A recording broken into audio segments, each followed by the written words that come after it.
Huwag mong kalimutang i-like at i-follow ang aking channel. Maraming salamat po. The ocean is not just our home. It is who we are.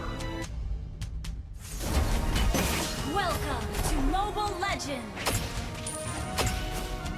5 seconds till the enemy reaches the battlefield. Early game pa lang ay mainit na talaga ang sabayan namin dito sa bottom lane.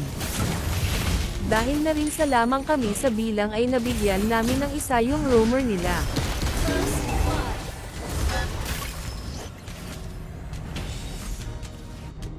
Tumungo na rin ako sa top lane para tulungan ang marksman namin. Nagulat ako sa bilis ng pangyayari dahil naka-ready na ang roamer nila para bigyan kami ng isa. Pero hindi ako pumayag na ganon-ganon na lang ang mangyayari kaya pinakita ko sa kanila ang passive ng isang Atlas. Kaya nabigyan namin ng isa yung core nila dito. Pati rin ako pala. Hahaha. Nagtungo ulit ako sa bottom lane dahil mainit na naman ang eksena dito.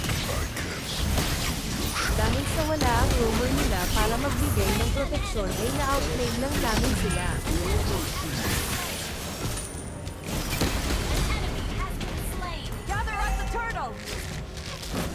Muntikan na talaga ako mabigyan ng isa dito sa top lane, buti na lang at dumating ang marksman namin. Kaya sila patuloy yung nabigyan namin.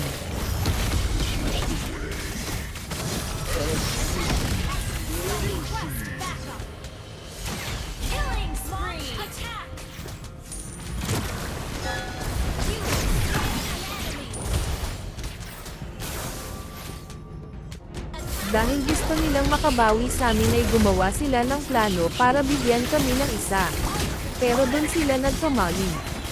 Kaya nabigyan pa namin ng isa yung core nila dito at sinama na rin namin yung roamer nila.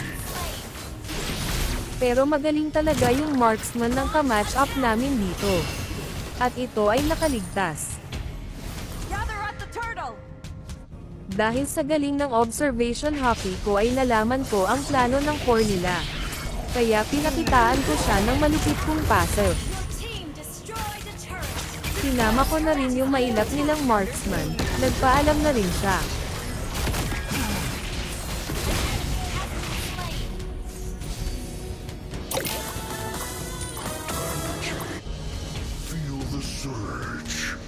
Tamang tago lang tayo dito sa bush. Nang magpakita dito yung roamer nila. Kaya agad ko itong ginamitan ng skills. Nakipagsabayan din yung XP nila dito pero dahil na rin sa lakas ng damage ng kakampi ko ay nabigyan din ito ng isa. Balak ko sana push itong top lane nila. Pero dahil sa nakipagsabayan na rin dito yung ka-match up namin binigyan ko sila ng magandang set. Pero na-counter lang ito ng roamer nila, at nabigyan nila ako ng isa dito.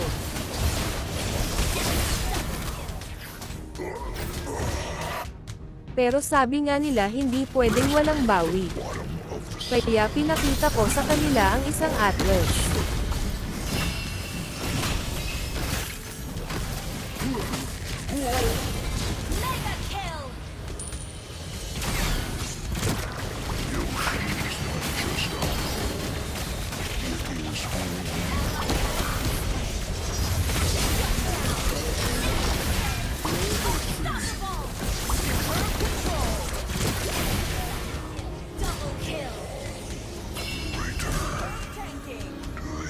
Tamang tago ulit ako dito sa bush nang maramdaman ko ang presensya ng core ng ka-match up namin.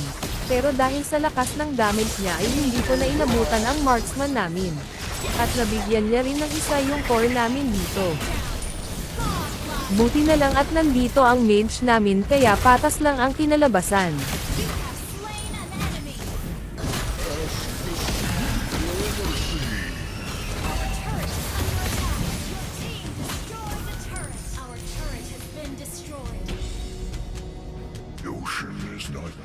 Isang surprise attack ang ginawa namin sa roamer nila malapit sa blue buff. Hindi na siya nakalaban pa.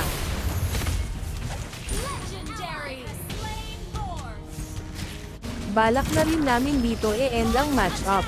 Baka ma-comeback pa kami. Team destroyed a turret. Pero talagang matapang yung core nila dito. Talagang nakikipagsabayan pa sa amin. Pero hindi na rin nila kinaya ang damage ng mga kakampi ko. Dahil halos mag-full build na sila. Muntikan na rin namin silang ma-wipe out. Buti na lang at magaling pang magtago yung isa nilang kakampi.